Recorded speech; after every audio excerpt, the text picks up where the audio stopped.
Hello, everyone, and welcome back to Humans of Talos. Today is a very special episode because we have the head of creative, Wendy Bishop, here. And she is also my manager, so no pressure. Wendy, how are you doing? I'm good, Amy. How are you?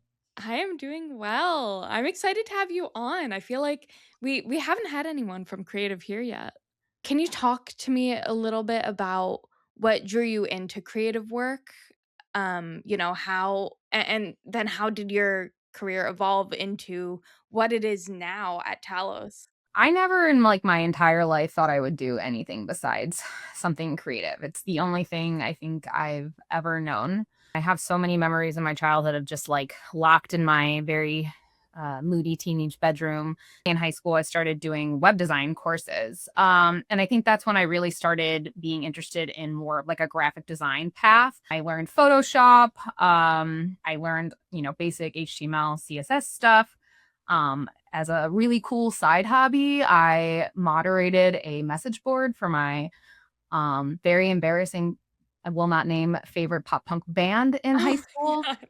So when it came time to go to college, there was nothing really that I wanted to do otherwise besides design. And I looked into a lot of programs and I found myself at Ohio University. That's where I'm from, Ohio, in the School of Visual Communication. I went off to a job working in newspapers. I actually never thought I would, but it was just, it's the job I found after college, and I designed news pages, which sounds really funny now. It was, it was already dying then. Yeah. uh, Probably not the best long career path, but I I think that my background in journalism and communication driven design is really what made me a great fit for the kind of design work that we do here at Talos because we work with complicated materials. A lot of the creative work that we do is very comms driven.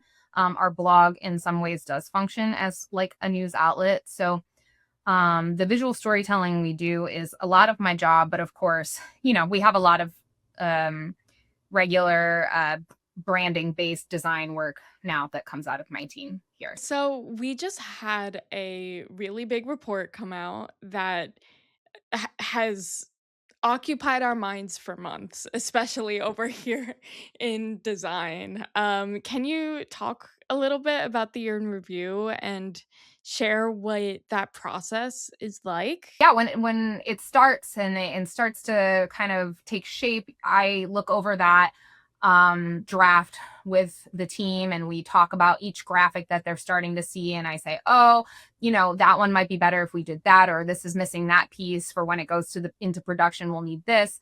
And then I really start to wrap my mind around the various assets that are inside of it, and kind of how we will go about taking what is essentially like a Excel graphic or something they created in PowerPoint and making it into a much more polished and designed presentation. So um we get kind of a sneak peek of that, and then one day it lands on your desk, Amy, and you edit it. And then from there, it comes to me and the rest of my designers, and we take it from there and we put it together. And so it's a lot about from that point, like putting that puzzle together, thinking about what makes sense on each page, making sure that the content flow is clean and linear, and the adjacencies of the graphics are in the right place. And then a lot of like little word problems that I come to you and I'm like, Amy, I need a headline, or does this make sense? And there's certainly other parts to that. Like we kind of come up with like a look and feel and theme of the whole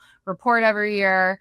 That's greater than just the layout of the document, and then that gets extended to all the other companion pieces. You see that in our videos, you see that in any social graphics, any kind of continuing campaign pieces. And so for us, it's obviously a big piece is the report, but it extends to so many other avenues, as you know deeply, Amy. Yes. Very involved. Yeah.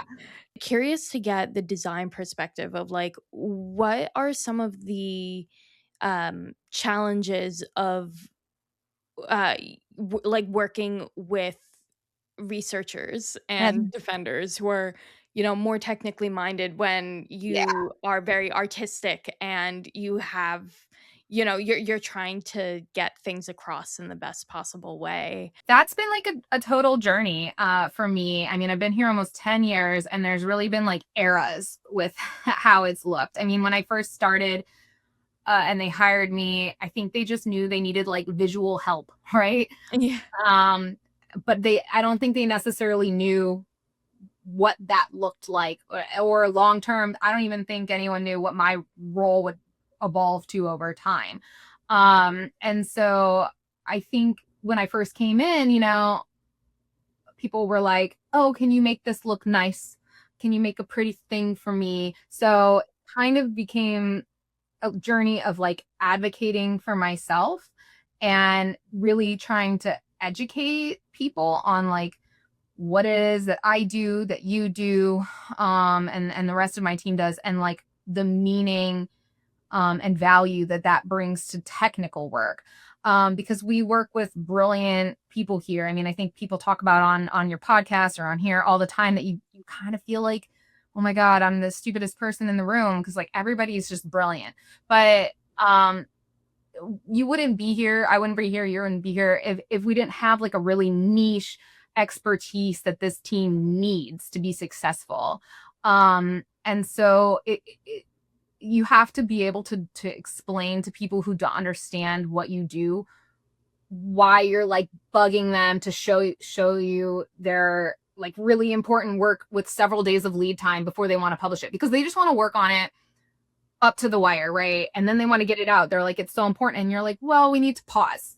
And that pause feels annoying to them. But there's reasons for it, right? Like we have to make sure that the content is translated properly, via words, via visuals. We have to set it up to be successful when we push it out into the world.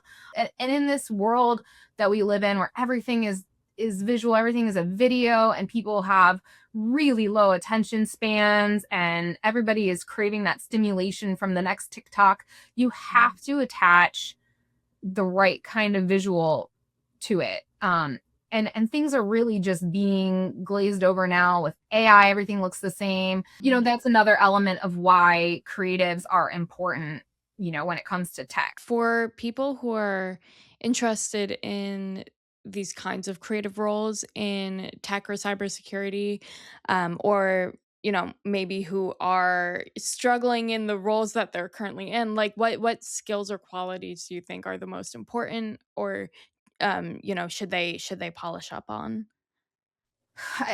Creativity for creativity's sake is awesome, but we've got to have purpose and accessibility in the work. And so I do see a lot of portfolios that are just full of like pretty art things, but not necessarily things that communicate and translate.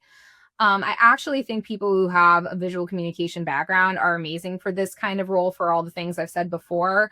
People who have kind of come from like, okay, here's this like ugly thing. Like prior to me coming here, I designed like business news. Business news isn't sexy either. And so having the ability to take something that is kind of vanilla on paper and make it cool, make it interesting is not something that every creative can do. But if you are somebody who can do that, this kind of work, it doesn't have to be security, but like technical work may be a great place for you. Um, so there's that. And then also like don't be afraid to like admit that like you are still learning or growing in some way because I made this mistake like really early in my career. I like there was an internship I really was excited about and I interviewed for it and I felt so confident and I was telling this lady about how great I was at stuff and I mean I was like kind of an over busy overachiever and competitive college student. Everybody was back in my program. And so I was like, I'm gonna go get this and impress this lady. And at the end of it, I remember she was like, so I have nothing to teach you. And I was like, oh, and I was really taken aback by it. And she was looking for somebody to develop and grow.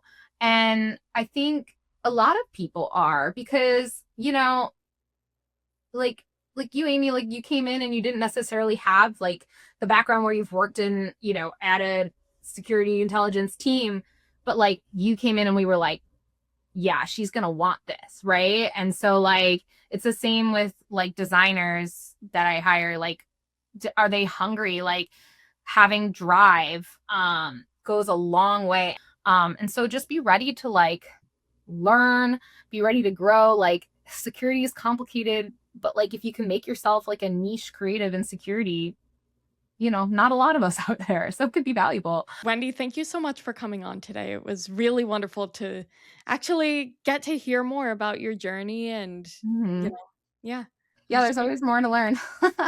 I feel like we've known each other for a good bit now, but plenty to Yeah, unpack. So, yes. Thank you so much, everyone, for watching. If you would like to hear more about people's journeys throughout Talos, feel free to head over to the Humans of Talos playlist. Thank you so much and stay safe out there.